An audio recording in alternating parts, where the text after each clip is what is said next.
Chers amis, bonjour. Dans la paracha de Noach que nous lisons cette semaine, nous découvrons une personnalité extrêmement trouble, extrêmement difficile à cerner. Effectivement, déjà au début de la paracha, Noach Ish Tzadik Aya Bedorotav, Noach était un homme tzadik, un homme juste dans ses générations. Les Chachamim, nos maîtres, notamment cités par Rashi, nous présentent plusieurs options possibles. Soit il était très juste, vraiment un maître exceptionnel, soit il était tzaddik, oui, mais uniquement dans sa génération, c'est-à-dire qu'il n'avait pas un niveau vraiment fantastique, mais il était comme une sorte de borgne au milieu des aveugles. Étant donné que les gens étaient mauvais parmi lui, il passait pour quelqu'un de bon. Donc, il y a toute une difficulté à cerner la personnalité de Noach. Noach se retrouve avec ses contemporains pendant toute la période du déluge. Et même avant le déluge, il ne va vers personne, contrairement à Abraham Avinu, il ne va vers personne pour les pousser vraiment à faire teshuva, mais d'un autre côté, il arrive à se préserver lui-même de toute l'influence qui est néfaste autour de lui, ce qui est déjà extrêmement digne de mérite. Et puis après le déluge, il arrive, il plante une vigne. Pourquoi il plante une vigne? Pourquoi commencer par planter une vigne qui donne du vin et la suite, il va boire ce vin, il va être ivre et il va se comporter d'une manière indécente en se mettant nu tout seul dans sa tente, ce qui va amener des complications vis-à-vis de son fils Kénaan et vis-à-vis son fils Ram d'abord, puis le petit-fils Kénaan. C'est un passage qui est extrêmement obscur, beaucoup de passages extrêmement obscurs dans cette paracha.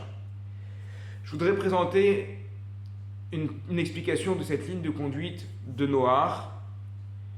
Noach, pendant 120 ans, va construire l'arche pour sauver le monde.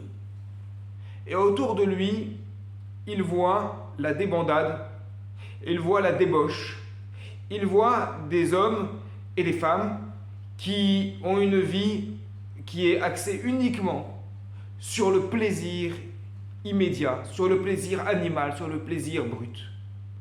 On ne sait pas comment il perçoit cela. On ne sait pas quelle est sa réaction. Lui, il fait ce que Dieu lui demande. Il construit son arche pour sauver l'humanité. Il fait sa mission. Très bien. L'humanité est sauvée, du moins lui-même et sa famille qui donneront la place à la future humanité. Le reste des gens sont détruits. Et voilà que Noach plante une vigne pour boire du vin. En termes contemporains, on pourrait expliquer Noach craque. Qu'est-ce que ça veut dire? Noach craque.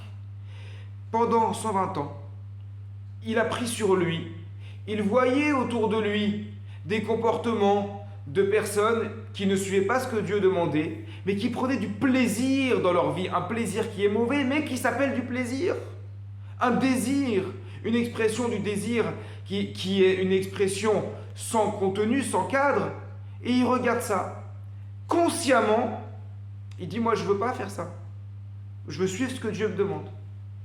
Inconsciemment, il se dit, pourquoi pas moi? Pourquoi je ne profite pas comme les autres?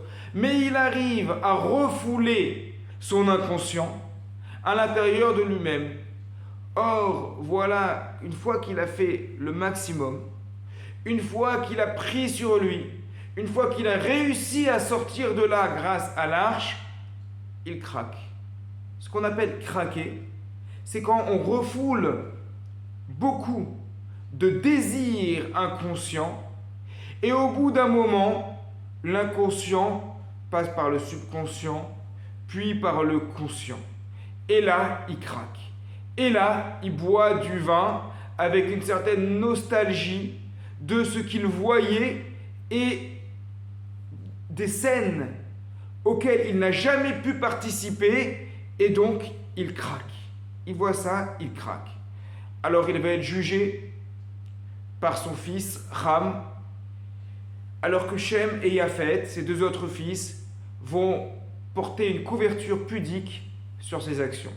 Très beau message, et je terminerai par là. On retrouve cette idée notamment plus ou moins dans le Netziv. Les enfants vont mettre une couverture sur le père. C'est-à-dire que toute personne a des hauts et des bas dans sa vie. Lorsqu'on est parent, on montre un modèle à ses enfants. Mais des fois, eh bien, on n'est pas à la mesure du modèle qu'on veut montrer. Alors, effectivement, chacun doit se travailler personnellement.